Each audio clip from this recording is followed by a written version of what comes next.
Well, after 16 years in power, Hungarian Prime Minister Viktor Orbán's time in office is coming to an end. His challenger in the latest election beat him in a landslide. For more on this, we're joined by CBS News senior foreign correspondent Holly Williams. Holly, good morning. How did this election play out, and what can you tell us about Hungary's new prime minister? Good morning, Michael. Well, this was a resounding defeat for Viktor Orbán and his party. He, as you know, is an ally of President Trump, an inspiration for some in the MAGA movement. And he also has strong ties with Vladimir Putin. Now, Orbán is on the far right. He's espoused Christian nationalism and he's opposed to LGBTQ+ rights.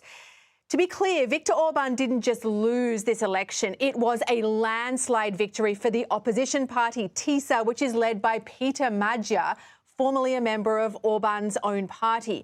Magyar is a centrist conservative, and his party now has a supermajority, at least 138 seats out of 199. And the voter turnout was close to 80%. That shattered previous records in Hungary. So Hungary has very clearly spoken. This election was viewed by some as a kind of referendum on Hungary's future. And after 16 years of Orbán rule, Hungarians appear to have overwhelmingly rejected what many see as an authoritarian drift in their country, including government influence over the media and the judiciary. They seem to have rejected close ties with Russia, and they appear to have rejected the corruption that's really been the hallmark of Orbán's time in office. Hungary has consistently been ranked as the most corrupt country in the European Union by the organisation Transparency International.